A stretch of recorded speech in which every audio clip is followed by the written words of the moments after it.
জুলাই সনদ বাস্তবায়নের সুপারিশমালা উপদেষ্টা পরিষদের কাছে হস্তান্তর করেছেন জাতীয় ঐকমত্য কমিশন। দুপুরে প্রধান উপদেষ্টার বাসভবনে উপদেষ্টা পরিষদের বিশেষ সভায় চূড়ান্ত এই প্রস্তাবমালা উপস্থাপন করা হয়। দুপুর 12টা থেকে শুরু হয় সভা। জানা গেছে, গণঅভ্যুত্থান পরবর্তী রাষ্ট্র সংস্কারের প্রস্তাবগুলো বাস্তবায়নে জুলাই জাতীয় সনদ বাস্তবায়ন আদেশ 2025 জারির প্রস্তাব দিয়েছে ঐকমত্য কমিশন।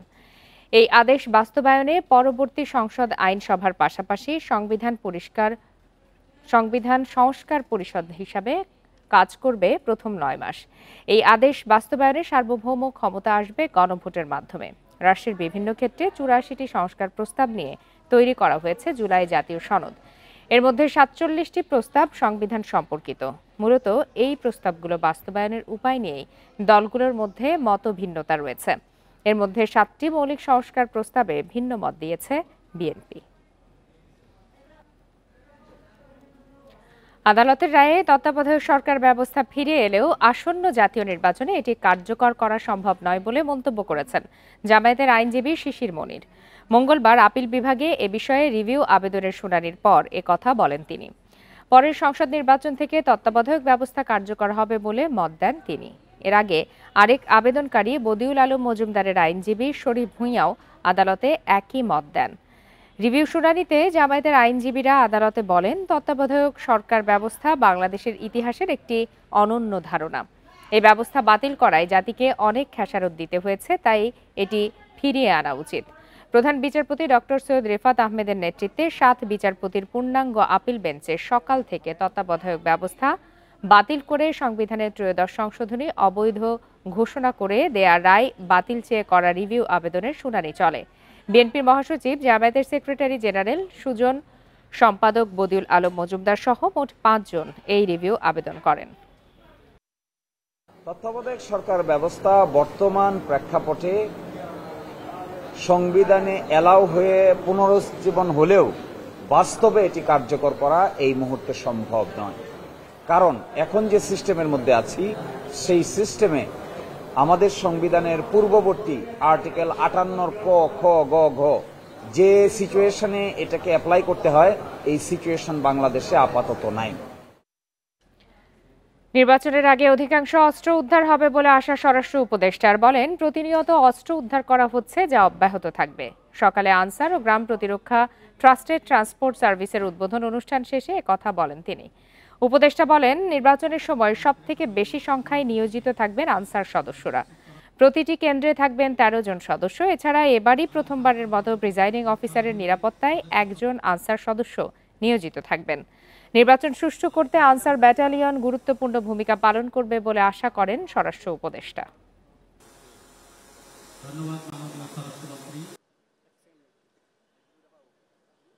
অস্ত্র সবসময় কিছু বাইরে থাকে এবং এই বাহিনীগুলি দেরি কিন্তু উদ্ধার করতেছে। গত পরশু দেখছেন যে 8টা হাতিয়ার উদ্ধার হয়েছে। এরকম উদ্ধার হতেই থাকবে এবং ইলেকশন যতই ঘনে আসবে উদ্ধার আরো বাড়তে থাকবে এবং একসময় দেখবেন যে বাইরের কোনো হাতিয়ার।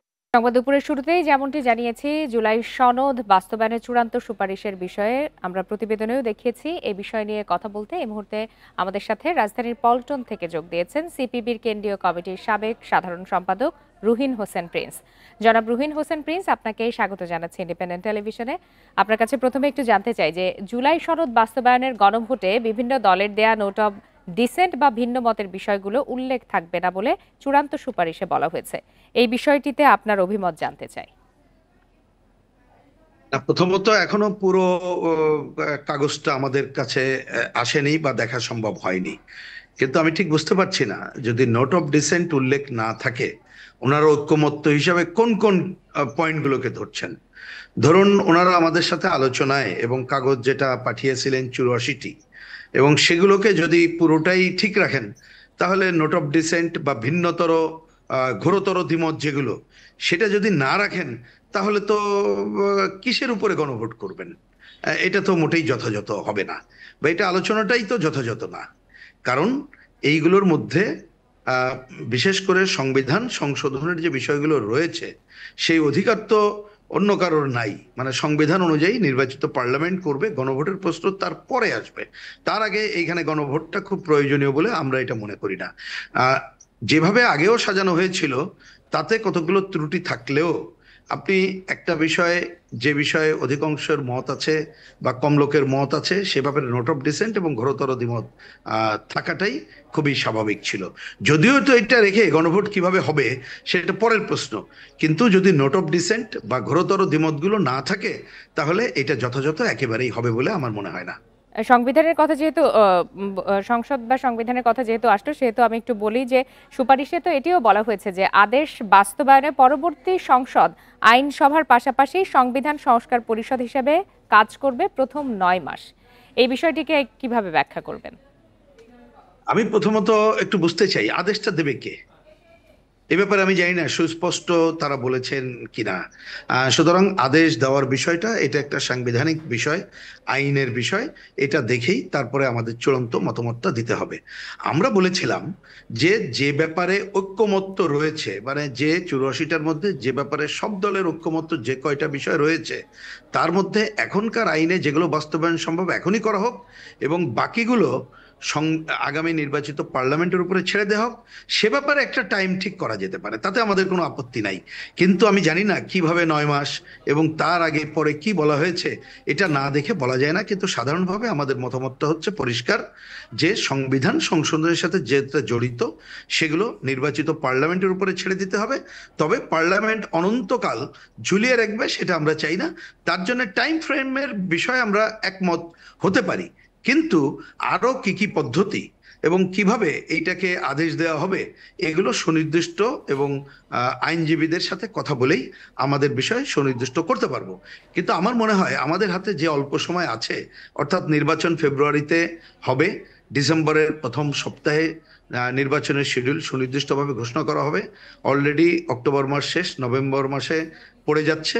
তা আমার মনে হয় এইখানে নির্বাচনের আগে গণভোট বা এই ধরনের কোনো আদেশ, এই ধরনের আলাপ আলোচনা আলটিমেটলি পুরো প্রক্রিয়াকেই আপনার কালক্ষেপণ করবে বলে আমার কাছে মনে হয়। এই বিবেচনায় আমরা এটা আশা করব যে ডকুমেন্ট দেখার পরে আমরা আমাদের দল জোটের সাথে আলোচনা করে হয়তো আমাদের সুনির্দিষ্ট মত উল্লেখ করব। কিন্তু আমার প্রাথমিক প্রতিক্রিয়া হচ্ছে এই জটিলতায় যাওয়া উচিত না।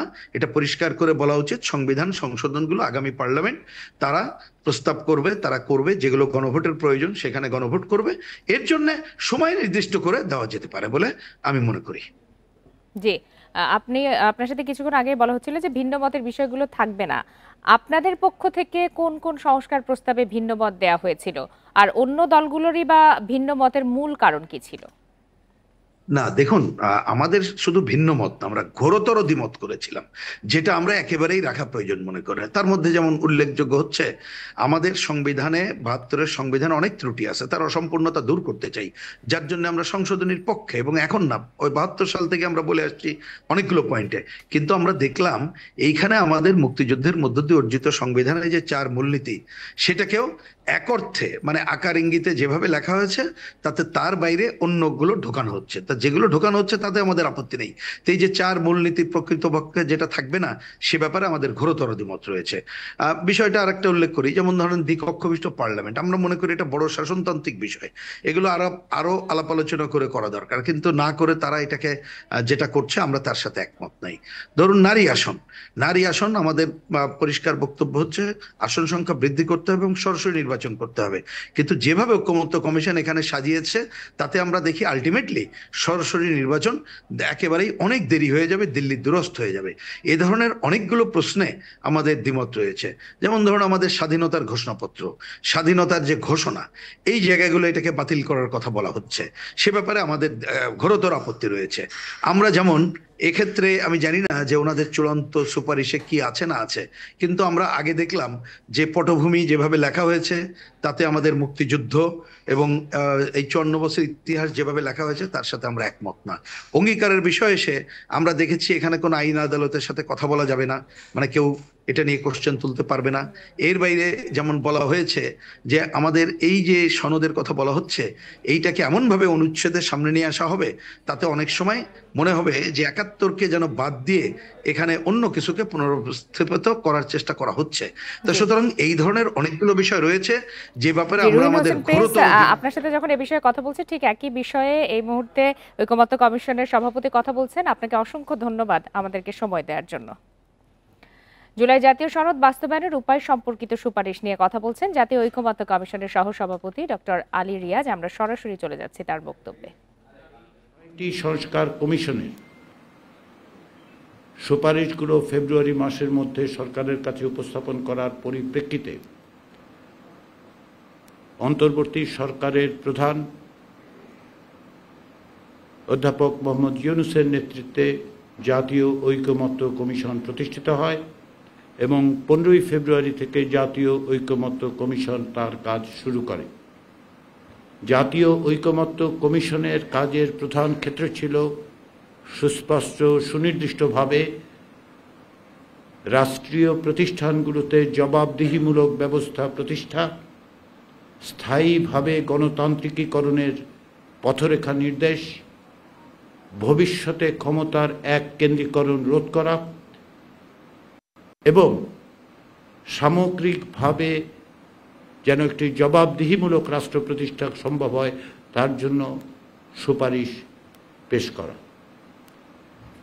6টি কমিশনের পক্ষ থেকে দেয়া সুপারিশগুলোকে ভিত্তি করে জাতীয় ঐকমত্য কমিশন 166টি সুপারিশ রাজনৈতিক দলগুলোর কাছে প্রেরণ করে তাদের মতামত চায় এবং মার্চ মাস থেকে শুরু করে 2 মাস ধরে আলাদাভাবে রাজনৈতিক দলগুলোর সাথে আলোচনা করে। তার আগেই রাজনৈতিক দলের পক্ষ থেকে ওই 166টি সুপারিশের ব্যাপারে তাদের লিখিত মতামত আমাদের কাছে প্রেরণ করা হয়েছিল। পরবর্তী পর্যায়ে জুন মাস থেকে আমরা 30টি রাজনৈতিক দলের সঙ্গে একত্রে বসে কমপক্ষে 20টি মৌলিক সংস্কারের প্রশ্নে আলাপ আলোচনা করেছি। প্রাথমিক পর্যায়ে 64টি বিষয়ে ঐকমত্য এবং সিদ্ধান্ত হয়। তার পরবর্তী পর্যায়ে 20টির মতো বিষয় নিয়ে আমরা 2 মাস ধরে অব্যাহতভাবে আলোচনা করেছি এবং অনেক বিষয়ে ঐকমত্য ক্ষেত্র বিশেষে নোট অফ ডিসেন্ট সহ সিদ্ধান্ত গ্রহণ করা হয়েছে। এই প্রক্রিয়ার শেষ পর্যায়ে অর্থাৎ জুলাই জাতীয় সনদ 2025-এর ব্যাপারে সকলের মতামত সন্নিবেশিত করে খসড়া তৈরির পাশাপাশি জুলাই মাসের শেষ পর্যায়ে রাজনৈতিক দলগুলোর পক্ষ থেকে আমাদেরকে অনুরোধ করা হয় যেন আমরা সরকারকে এই বিষয়গুলো অর্থাৎ যে সকল বিষয়ে সিদ্ধান্ত এবং ঐকমত্য প্রতিষ্ঠিত হয়েছে সেগুলো বাস্তবায়নের পথ নির্দেশ করে সুপারিশ করি। ঐকমত্য কমিশনের পক্ষ থেকে সেই উদ্যোগ গ্রহণ করা হয়। তারই অংশ হিসেবে রাজনৈতিক দলগুলোর কাছ থেকে আমরা মতামত চেয়েছি, তাদের সঙ্গে অনানুষ্ঠানিক আলোচনার অব্যাহত রেখেই আমরা আনুষ্ঠানিক আলোচনাও করি। আইনি ভিত্তি প্রদান বাস্তবায়নের রূপরেখা নির্দেশ করার জন্য রাজনৈতিক দলগুলোর অনুরোধের প্রেক্ষাপটে আমরা একটি বিশেষজ্ঞ দলের সহযোগিতা নিয়েছি, সাহায্য নিয়েছি, যাতে বিচারপতি, 3 আইনজীবী এবং 1 আইন শিক্ষক। রাজনৈতিক দলগুলোর মতামত, বিশেষজ্ঞদের মতামত, আমাদের কমিশনের সম্মানিত সদস্যদের অভিজ্ঞতা এবং আন্তরিকতার প্রেক্ষাপটে আমরা সুপারিশগুলো তৈরি করেছি। এই সুপারিশগুলোর লক্ষ্য হচ্ছে জুলাই জাতীয় সনদ 2025 যেন একটি আইনি ভিত্তি পায়, ভবিষ্যতের পথরেখা হিসেবে যে সমস্ত বিষয়ে সিদ্ধান্ত এবং ঐকমত্য হয়েছে সেগুলো যেন বাস্তবায়িত হয়।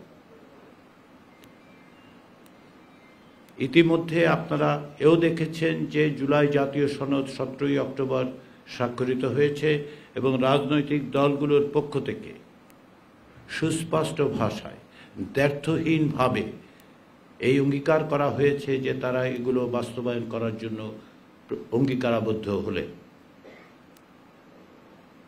আমরা সেই প্রেক্ষাপটেই জুলাই জাতীয় সনদে অন্তর্ভুক্ত সুপারিশগুলোকে সরকার কিভাবে বাস্তবায়িত করতে পারে সেজন্য আমরা সুপারিশ দিয়েছি। আমাদের সুপারিশের প্রধানত 3টি ভাগ আছে। প্রথমটি হচ্ছে যে সকল বিষয়ে সাংবিধানিক বিষয় সংশ্লিষ্ট সেই সমস্ত বিষয়ে সরকার যেগুলো অধ্যাদেশের মাধ্যমে যা বাস্তবায়ন করতে পারেন সেটা যেন অবিলম্বে সরকারের পক্ষ থেকে সে সমস্ত বিষয় বাস্তবায়িত করা হয়। দ্বিতীয় বিষয়টি হচ্ছে এর মধ্যে সুপারিশের অনেক কিছুই আছে যেগুলো সরকারি নির্দেশ এমনকি অফিস অর্ডার দিয়েও বাস্তবায়ন করা সম্ভব, সেগুলো যেন সরকার দ্রুততার সঙ্গে বাস্তবায়ন করেন।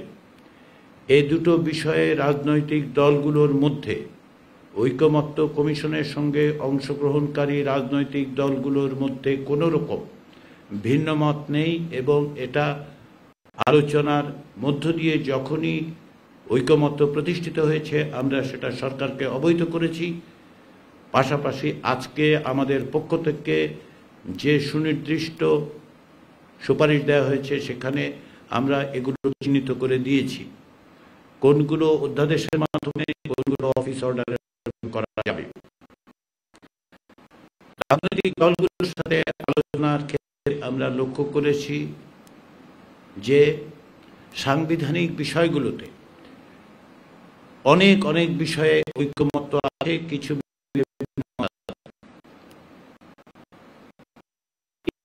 সংবিধান সংশ্লিষ্ট বিষয়গুলোকে বাস্তবায়নের একটি আইনি ভিত্তি প্রদান এবং বাস্তবায়নের পথ নির্দেশ করার জন্য আমরা আমাদের তৃতীয় সুপারিশে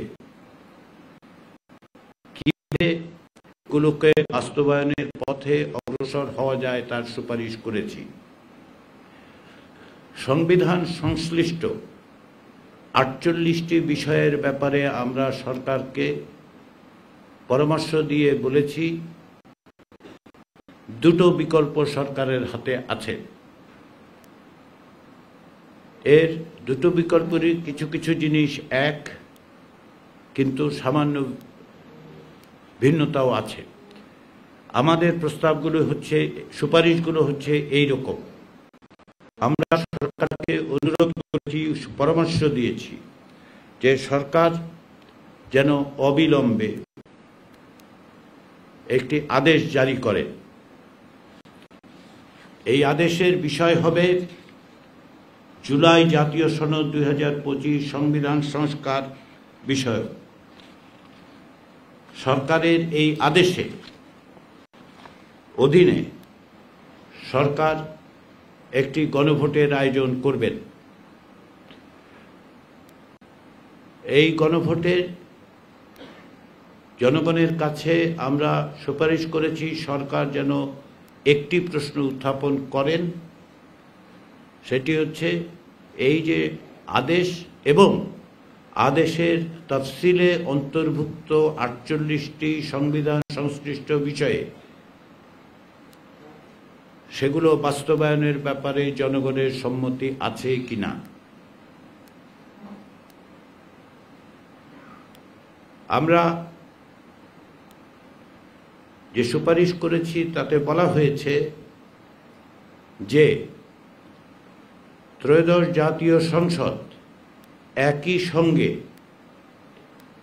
সংবিধান সংস্কার পরিষদ এবং জাতীয় সংসদ হিসেবে কার্যকর থাকবে।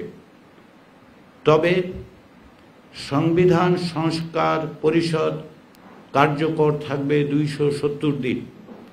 এই সময়ের মধ্যে সংবিধান সংস্কার পরিষদের সদস্যরা জুলাই জাতীয় সনদে বর্ণিত এবং গণভোটে যদি সকলের জনগণের সম্মতি পাওয়া যায় সেই বিষয়গুলো সংবিধানে সংযুক্ত করার জন্য প্রয়োজনীয় সমস্ত রকম বিধিবিধান, প্রয়োজনীয় সংশোধন, সংযোজন, বিযোজন, পরিবর্ধন, পরিমার্জন করবেন।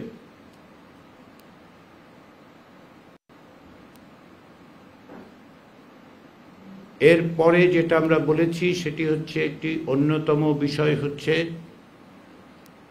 একটি উচ্চ কক্ষ প্রতিষ্ঠা করা।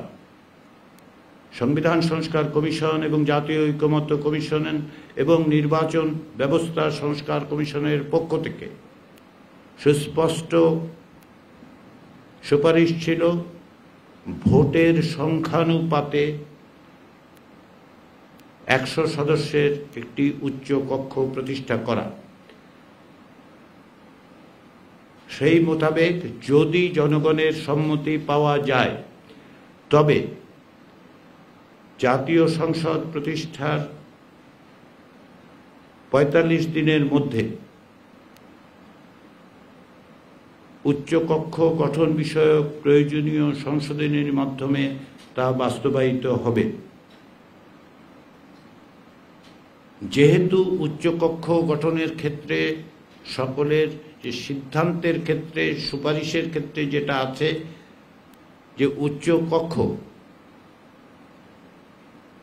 গঠনের আগেই অর্থাৎ নির্বাচনের সময়ই সম্ভাব্য সদস্যদের পূর্ণাঙ্গ তালিকা প্রকাশ করা এবং এক্ষেত্রে যেহেতু ফরেন সার্ভিস একাডেমি থেকে আমরা এতক্ষণ সরাসরি ছিলাম জাতীয় ঐকমত্য কমিশনের সহসভাপতি ডক্টর আলী রিয়াজের বক্তব্যে। আমদানি কার্যক্রম স্বাভাবিক রাখতে হযরত শাহজালাল আন্তর্জাতিক বিমানবন্দরের ৩য় টার্মিনালে অস্থায়ী গুদাম স্থাপন করবে ২ ব্যবসায়ী সংগঠন। সোমবার বিজিএমইএ এর পক্ষ থেকে সংবাদ বিজ্ঞপ্তিতে এই তথ্য জানানো হয়। এতে বলা হয়, বিমানবন্দরের ৩য় টার্মিনালে আমদানি কার্যক্রম স্বাভাবিক রাখতে অস্থায়ী সমাধান হিসাবে রাব হল বা গুদাম স্থাপন করা হবে। রপ্তানি কার্যক্রম নির্বিঘ্ন ও সচল রাখার স্বার্থে জরুরি পরিস্থিতি মোকাবেলায় তারা এই গুদাম স্থাপন করছেন। এর আগে ২০ অক্টোবর ব্যবসায়ী সংগঠন বিজিএমইএ এবং বিকেএমইএ নেতারা বেসামরিক বিমান পরিবহন ও পর্যটন মন্ত্রণালয়ের উপদেষ্টা শেখ বশির উদ্দিনের সাথে বৈঠক করেন। ওই বৈঠকে কার্গো ভিলেজের ক্ষতি কাটিয়ে ওঠা এবং আমদানি পণ্যের সুরক্ষায় অস্থায়ী গুদাম করার বিষয়ে সরকারের অনুমোদন নেওয়া হয়। এ বিষয়ে কথা বলতে এই মুহূর্তে আমাদের সঙ্গে যোগ দিয়েছেন বিকেএমইএ এর সভাপতি মোহাম্মদ হাতেম। মোহাম্মদ হাতেম, আপনাকে স্বাগত জানাচ্ছি ইন্ডিপেন্ডেন্ট টেলিভিশনে। আপনার কাছে প্রথমে একটু জানতে চাই যে অস্থায়ী গুদাম স্থাপন করার কথা বলা হচ্ছে, এই অস্থায়ী গুদাম স্থাপন করে আমদানি কার্যক্রম কতটুকু স্বাভাবিক রাখা সম্ভব বলে আপনি মনে করেন? বিষয়টা অস্থায়ী গোডাউন বা গুদাম ওইভাবে না, আমরা যেটা করেছি ইমিডিয়েটলি আমরা ওই দিন বসেছি বিকেএমই, বিজিএমই, সিভিল এভিয়েশন বাণিজ্য উপদেষ্টা বা ওই সিভিল এভিয়েশন উপদেষ্টার নেতৃত্বে। ওখানে বিমানের সচিব ছিলেন, বিমানের এমডি ছিলেন, সিভিল এভিয়েশনের চেয়ারম্যান ছিলেন, অন্যান্য কর্মকর্তারা ছিলেন। আমরা 2 প্রেসিডেন্ট সেখানে ছিলাম। তো সেখানে যেটা আমরা পরের দিনই আমরা ওখানে 2টা কন্টেনার 40 ফিট হাই কিউব 2টা কন্টেনার আমরা পাঠিয়ে দিয়েছি আমাদের পক্ষ থেকে, এবং সেখানে অলরেডি কার্যক্রম বেশ করে কুরিয়ার সার্ভিসের যে সার্ভিসটা সেই কার্যক্রমটা ওখানে শুরু হয়েছে। আর বাকি পণ্যের জন্য যেটা আমরা আলোচনা হয়েছে সেদিন অস্থায়ী টেন্ট নির্মাণের জন্য কথা হয়েছে, এবং সেটা হয়তো বা আগামী 2-1 দিনের মধ্যে অস্থায়ী টেন্ট কার্যক্রমটা শুরু হবে। এবং সেখানে আমরা পাশাপাশি আমরা উপদেষ্টা মহোদয়কে বলেছি, যেহেতু 3rd টার্মিনালের কার্গো ভিলেজটা ইতিমধ্যে সম্পূর্ণ হয়েছে এবং এটা গত ফেব্রুয়ারি মাসে হ্যান্ডওভার হওয়ার কথা ছিল, কিন্তু এখনো হ্যান্ডওভার বুঝে না নেওয়াতে সেটাতে কার্যক্রম শুরু করা যায়নি। বাট এই ধরনের একটা ক্রাইসিস পিরিয়ডে সেখানে কার্যক্রমটা চালু করার জন্য আমরা অনুরোধ জানিয়েছি সরকারকে। সেক্ষেত্রে যে অস্থায়ী ব্যবস্থার কথা বলা হচ্ছে, যে রাব হল বা গুদাম স্থাপন করার কথা বলা হচ্ছে, এখানে কি যেই চিকিৎসা সরঞ্জাম বা ওষুধের কাঁচামাল সংরক্ষণ করা কতটা সম্ভব হবে? কারণ সেখানে তো নির্দিষ্ট তাপমাত্রা মেনে সেটি সংরক্ষণ করতে হয়। ওষুধের কাঁচামাল সংরক্ষণের জন্য ইতিমধ্যেই কিন্তু ফার্মাসিউটিক্যালসের যে অ্যাসোসিয়েশন তারা কিন্তু ইতিমধ্যেই সেখানে একটা অস্থায়ী ব্যবস্থা করেছে, অর্থাৎ সেখানে একটা কিন্তু কোল্ড প্লেস একটা খুব জরুরি প্রয়োজন, যেটা ইতিমধ্যে করা হয়েছে এবং এরপরে প্রয়োজন হলে সেটা ওনারা করতে প্রস্তুত রয়েছেন। কিন্তু যে আরেকটি বিষয় জানাবেন যে আগুনে যেসব পণ্যের ক্ষতি হয়েছে সেগুলোর ক্ষতিপূরণ সংরক্ষণের দায়িত্বে থাকা সংস্থা দেবে বলে জানিয়েছে এনবিআর। এই বিষয়টি আসলে এখন পর্যন্ত কোনো ধরনের অগ্রগতি হয়েছে কিনা?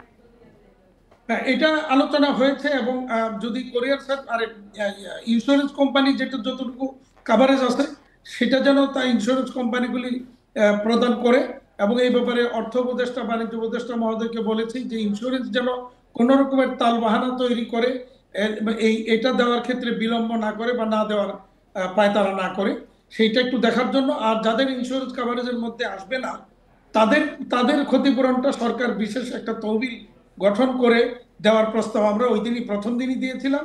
তো সরকার ইতিমধ্যে পজিটিভ ভাবে এটার দিকে এগিয়েছে বলে আমরা যতটুকু আমরা জেনেছি।